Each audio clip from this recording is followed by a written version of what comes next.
예, 안녕하십니까. 고혜정입니다. 이 시간의 요점 강의는 용신과 격국을 중심으로 해서 강의를 하도록 하겠습니다. 제가 중급 과정에서 요점 강의에서 가장 중요한 것은 합과 충, 그리고 십성론에서 이제 말씀을 드렸습니다만은 합에서는 합과 합파 관계, 그리고 충에서는 역시 일간이 충될 때가 좀 어렵다는 것, 그리고 일지가 충이 될 때 어떤 의미를 나타내는지 이런 것을 우리가 이제 중점적으로 학습을 해야 하고, 그리고 십성에서 중요한 것은 십성의 섬세한 의미, 깊이 있는 의미, 이것을 충실히 학습이 돼야 될 것입니다. 그리고 위치에 따라서 나타나는 마음, 비견이 일치했을 때 일간의 행동이나 생활 태도는 어떨까? 시간해가 만약 비견이 있을 때는 자식자리인데 자식자를 의미하고 말년을 의미하는데 거기에 비견이 있을 때는 어떨까? 이런 것을 다 아셔야 됩니다. 그래서 그런 것을 중점적으로 학습이 돼야 될 것이며, 지금 이 시간에 공부하는 용신 격국 또한 가장 중요한 핵심 강의라고 할 수 있는데, 만약 공부가 안 된 분들은, 지금 학습이 되지 않은 분들은 의미를 알 수도 없고 또 사실 이해가 안 됩니다. 그렇기 때문에 반드시 학습을 하시고 본 강의를 들으시고 그리고 나서 이 요점 강의도 들으셔야 될 걸로 봅니다. 우리가 보편적으로 얘기하는 용신,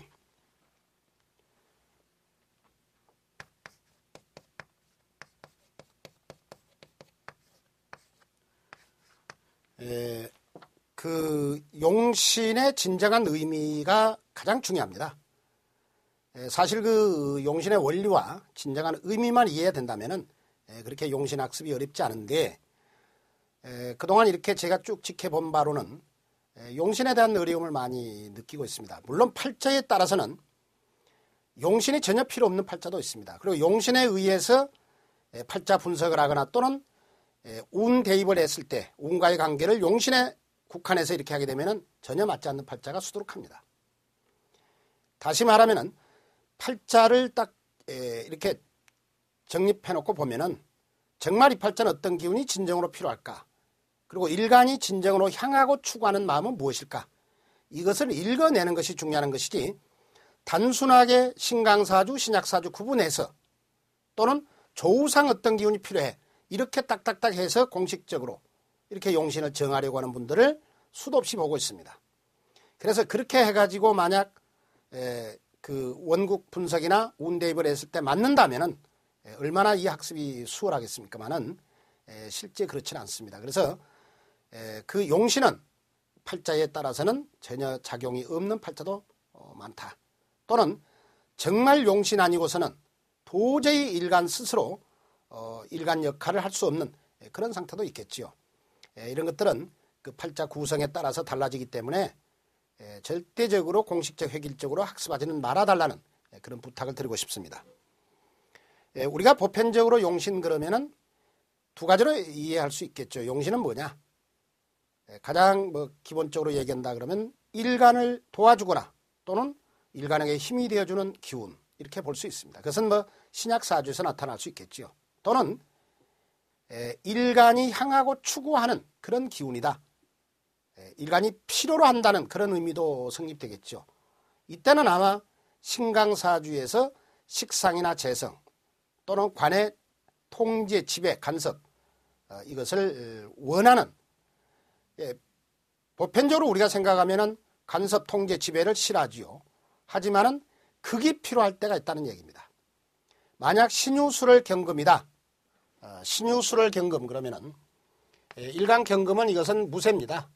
무쇠인데 6월 태생의 경금이다 그러면은 이것은 정말 강철 중에 강철입니다. 그래서 이런 무쇠는 1차적으로 화로 재련 가공을 해서 생필품이나 또는 보석으로 사용하도록 해야 됩니다. 이것은 극이죠, 하극금. 그래서 그걸 필요로 한다는 얘기니까 결국은 간섭이나 통제 지배를 받아들이는 그런 상태가 되는 것입니다. 만약 이것이 그런데 팔자 내에 없다 그러면은 일간은 역시 이제 또 다른 기운을 찾아봐야 되는데 이때는 맑고 깨끗한 물을 생성을 해야 되겠지요. 이때는 또 수를 또 향하게 되는데 1차적으로 음양조화라는 관점에서 놓고 보면은 6월은 완연한 가을이고 또 금입니다. 지금 요 자체가 이것도 금이죠. 금은 음입니다. 음으로 분류하기 때문에 음양조화상 양의 기운인 화나 목이 있어야 되겠지요. 그렇다면은 역시 화의 극이 필요한 그런 상태로 보는 것입니다. 그래서 이제 이런 것들을 우리가 먼저 용신에 대한 개념 정리가 꼭 필요하겠지요. 단순하게 고전 이론에 나타난 진용신 여부, 진용신이라는 것은 흔히 얘기해서 일간이 진정으로 원하는 기운이 용신될 때입니다. 그런데 비겁이 많아서 신강사주는 관성이 용신, 이런 이론은 고전 이론입니다. 만약 지금 현대인들이 자기중심적이고 기가 센 사람을 어떤 일정 공간에 넣어놓고 가두어 놓고 지배하고 간섭하고 통제하게 되면 반발합니다. 그러나 그때 이 명략 태동기의 시대 상황 또는 공간의 개념인 어떤 그런 상황을 종합적으로 놓고 보면은 그때는 관의 지배를 받아들이죠. 아무리 기가 센 사람이라 하더라도 받아들일 수밖에 없는 그런 시대 상황이었습니다. 그래서 역시 현대적 의미에서 진용신 의미를 완전히 파악하라는 얘기입니다. 그리고 이제 용신치용법은 이미 우리 많이 나오고 있지요. 간혹 그 용신과 격국을 이렇게 착각하는 그런 때도 많이 보고 있습니다만은 용신은 일간이 기준이 되는 것입니다.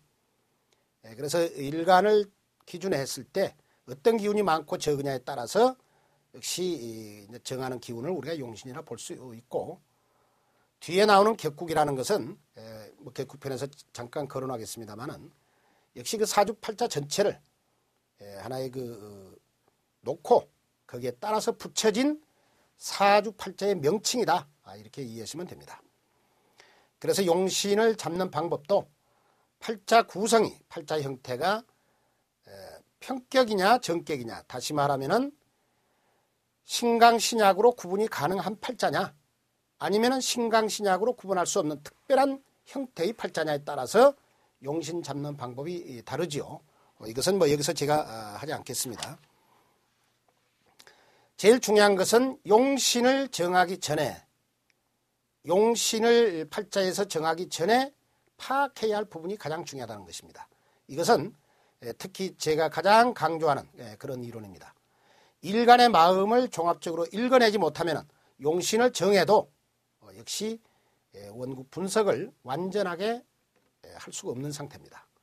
그래서 철저하게 용신을 정하기 전에 일간의 마음을 종합적으로 분석하는 작업이 중요한데, 일간의 음양관계가 중요하겠죠.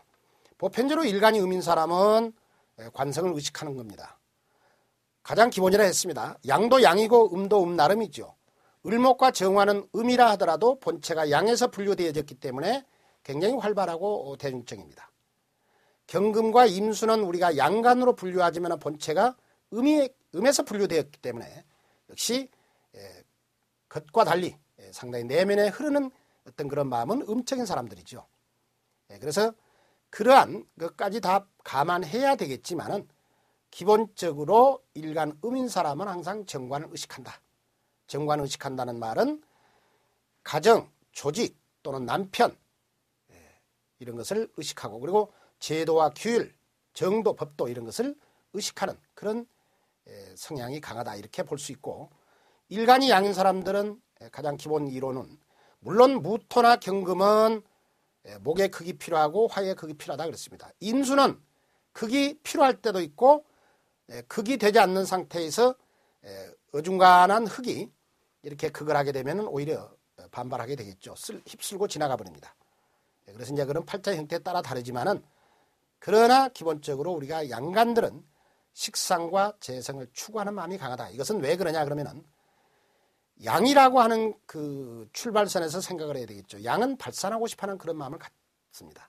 그래서 자신을 드러내고 또 간섭 통제받는 것보다는 자기가 뭔가 주도하고 싶어하는 그런 성향이 강하다는 것입니다. 그것은 물론 가장 강한 것이 간목과 병화지요. 그래서 간목과 병화는 본체도 양이고 역시 십천간에서도 양으로 분류하기 때문에 제일 강하다고 볼 수 있는 것입니다.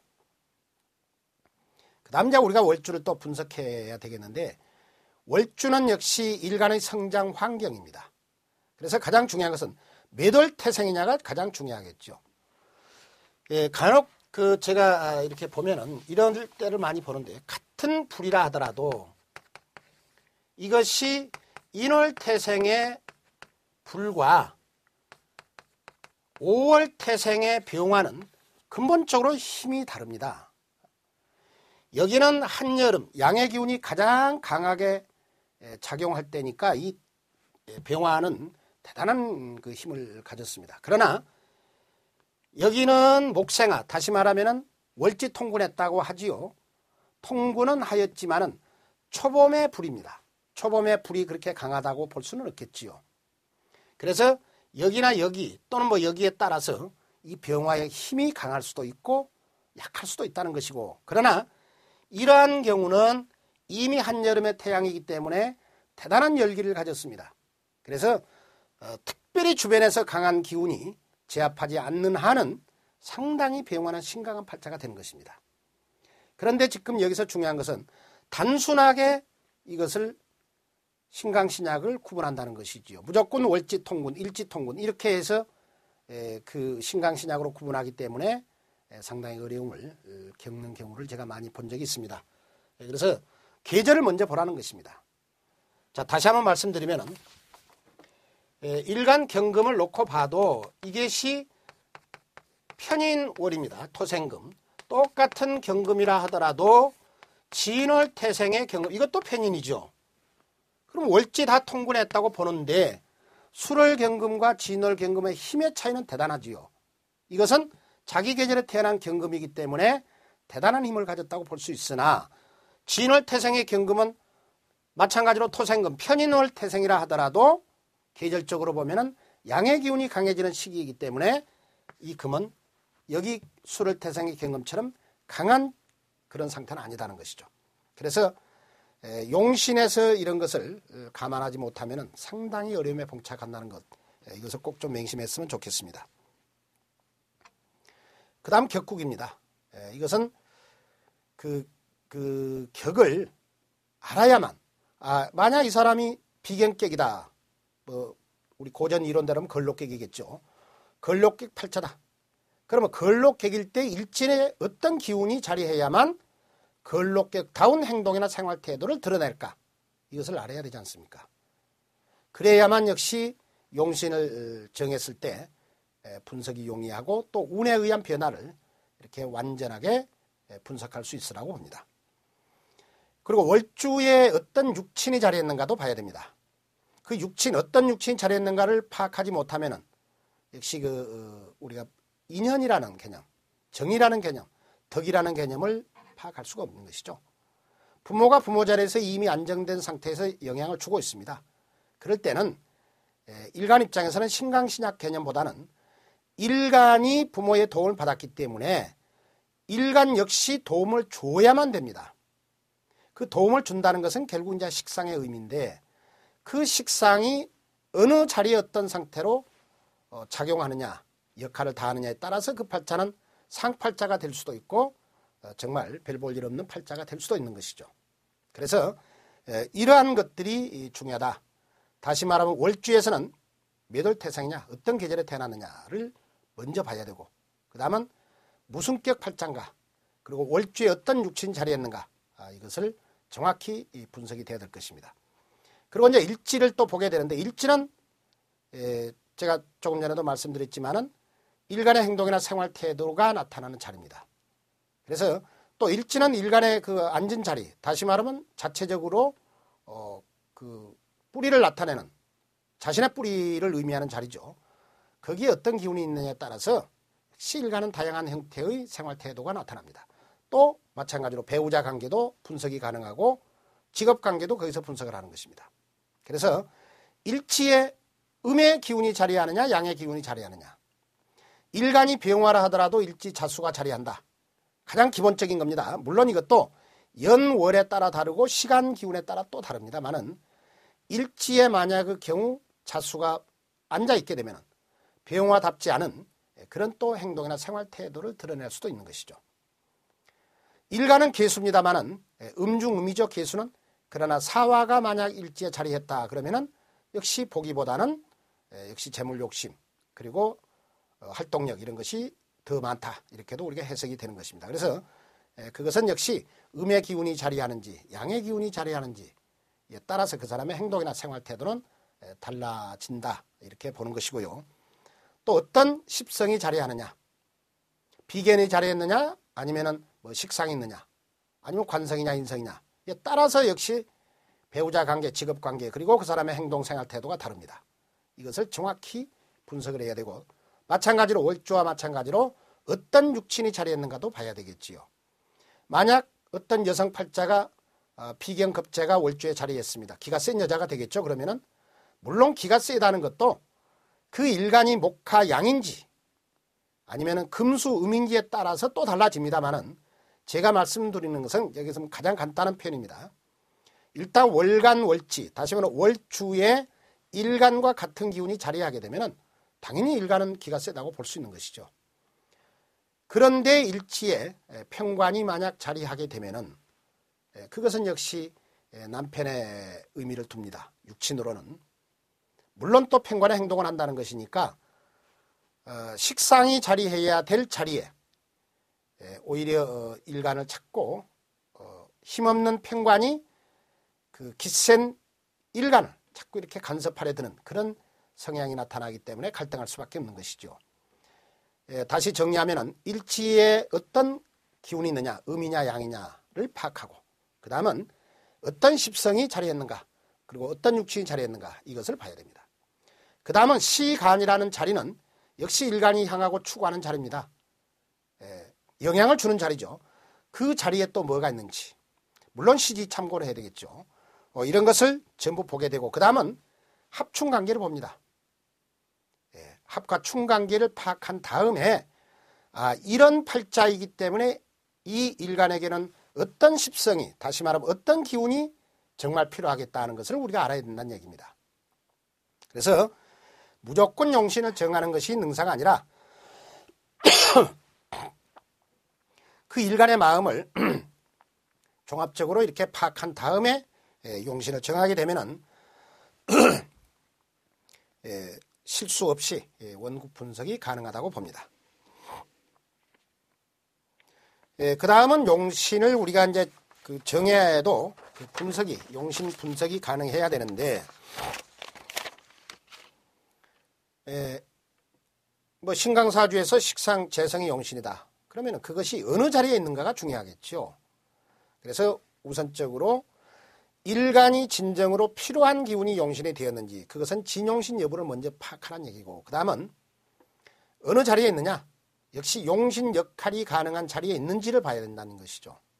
일간이 지금 힘이 미약한데 인성이 용신이 됐습니다. 근데 시간애가 자리했다. 그게 용신 역할이 되겠습니까?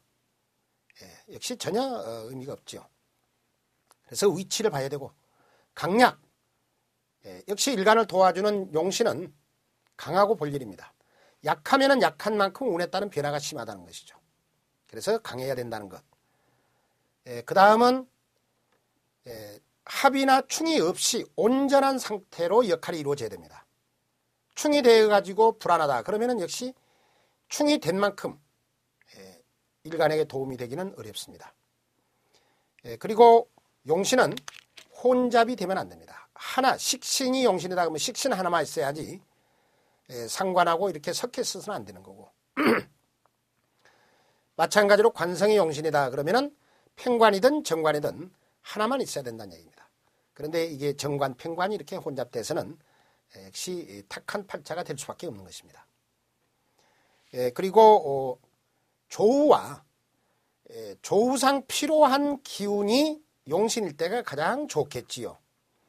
그럴 때가 우리가 보편적으로 진용신이라고도 볼 수 있는데 조우상 필요한 기운 만약 일간 간목이 임자월에 태어났습니다. 그래서 이것은 뭐 편인 정인이 월주에 자리했기 때문에 기본적으로 신강사주로 볼 수 있습니다. 그러나 자월 간목이기 때문에 특히 목은 생명체이기 때문에 얼면 안 됩니다. 그래서 생명체인 목이나 토일 때는 조우관계를 적극적으로 우리가 참고를 할 수 있는데 자월 간목이기 때문에 한겨울의 목입니다. 그래서 화가 필요하죠. 여기 화가 있습니다. 그러면 결국 이것은 신강신약 억부용신으로 봐도 식신병화가 용신이고 조후로 봐도 식신병화가 용신이기 때문에 이런 팔자는 최상급 팔자가 되는 것이죠.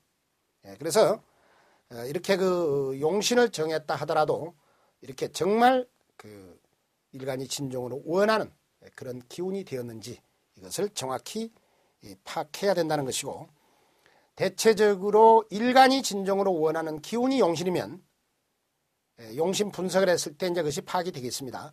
그럴 때는 가정 문제가 발생하지 않고 거의 발생하지 않습니다. 물론 완전 절대 없다라는 것은 있을 수 없습니다. 또 직업 변화가 거의 없습니다.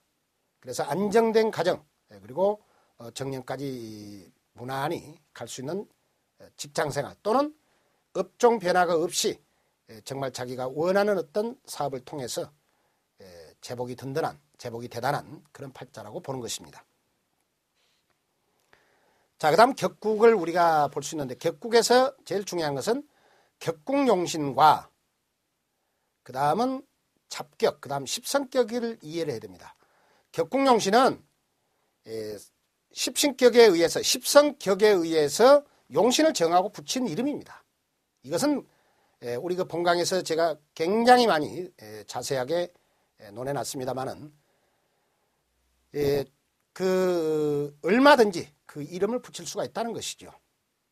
만약의 경우 월주 편관이 강하게 자리해서 일지에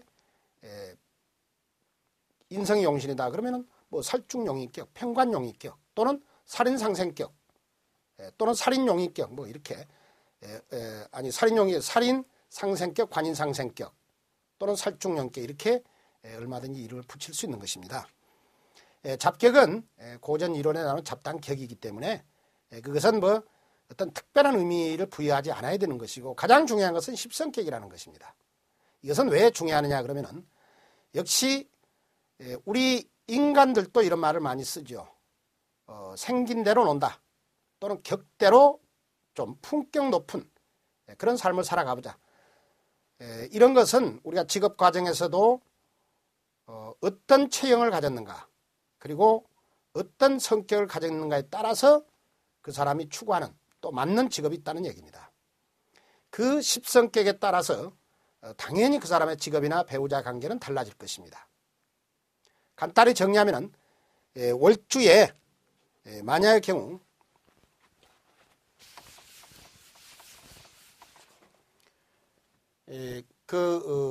간목일간입니다. 간목일간이 갑인월에 태어났다는 얘기입니다.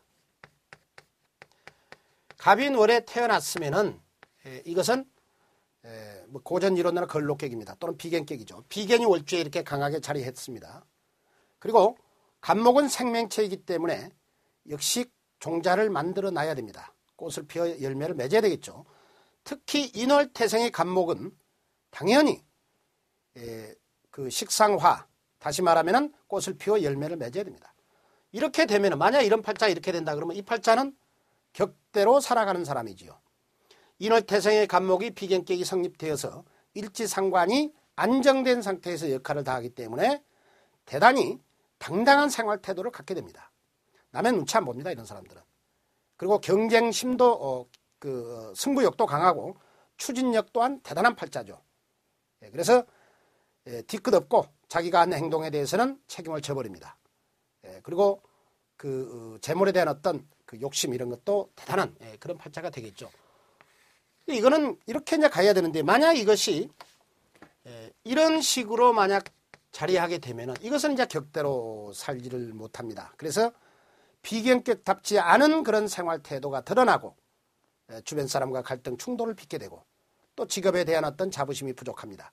이러니까 직업 변화가 나타나게 되고 가정 불화가 끊임없이 발생되는 그런 상태가 된다는 것이죠. 같은 간목이라 하더라도, 똑같은 목이라 하더라도 신유월에 이렇게 태어나면은 이것은 가을목입니다. 간목이라 하더라도 가을목이기 때문에 꽃을 피워 열매를 맺을 필요가 없지요. 다시 말하면은 이 일간목은 요거 정관입니다. 정관격답게 살기 위해서는 여기에 인성을 봐야 됩니다.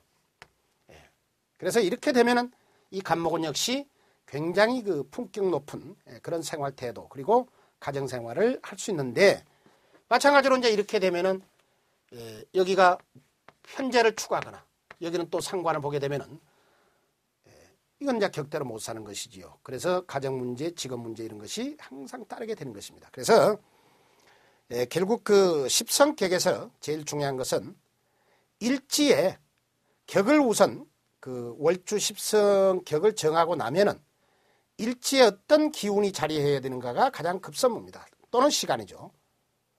격대로 행동하고 생활하는지 여부를 파악하는 것은 역시 일지와 시간을 보는 것이죠.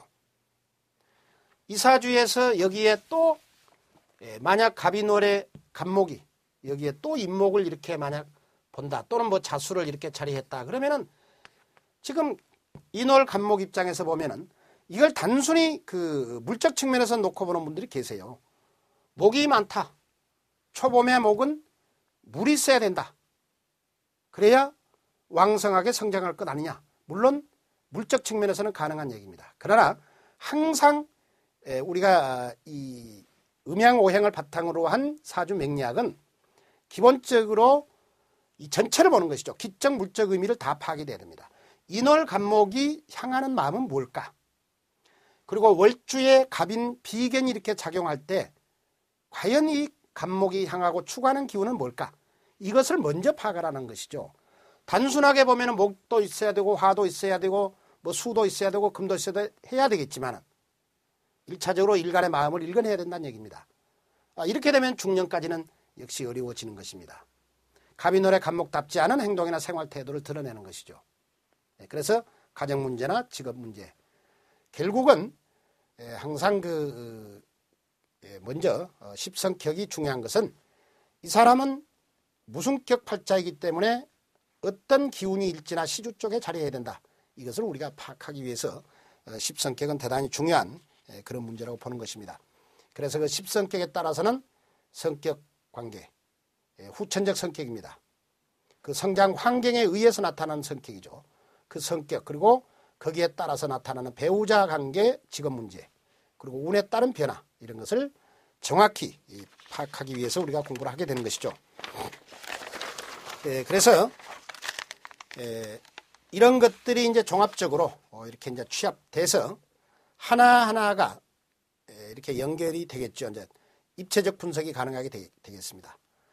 이렇게 되면은 그 일간의 전체 상황을 우리가 파악이 되는 겁니다. 그래서 그런데 문제는 그 원국 분석도 중요하지만 우리가 흔히 말하는 팔자 고쳤다. 팔자는 고칠 수가 없지요. 타고난 팔자는 고칠 수가 없는 것입니다. 다만 운에 의한 변화가 나타나는 것입니다. 팔자가 바뀐 것처럼 변화가 올 수 있는데 바로 그 운에 의한 변화를 우리가 이제 분석을 하게 되는 것입니다. 그래서 운에 의한 변화가 나타날 때 바로 그 내담자가 나아갈 또는 대처해야 할 방향, 방책, 비책 이런 것을 제시해 주는 것이 우리 사주 명리학이고, 또 우리 그 상담자가 해야 할 그런 의무와 역할이다. 이렇게 볼 수 있는 것입니다. 실제 그 명리학을 공부하신 분들은 많은 임상이 필요합니다. 그리고 이것이 획일적 공식적으로 공부해서 될 일은 아니다는 것이죠. 그래서 많은 팔자를 통해서 다양한 변화를 읽어내야 되고, 그리고 그러면 그런 거에서 가장 중요한 것은 어떤 것이 가장 중요하냐 그러면은 제가 조금 전에 그 용신 그 잡기 전에 일간의 마음을 종합적으로 읽어내야 된다는 것이 가장 핵심입니다. 명리학의 사실은 가장 핵심인데 그것을 계속 반복 학습을 하시면은 아마 만족할 만한 그런 그 상담이 이루어질 것이고, 또 존경받는 명리가가 되리라고 봅니다. 짧은 시간이었습니다만은 이상으로 제가 그 요점 강의를 다 마치도록 하겠습니다. 좋은 인연 되시고 또 열심히 하셔서 그 만족할 만한 결과가 나타나기를 기대하겠습니다. 대단히 감사합니다.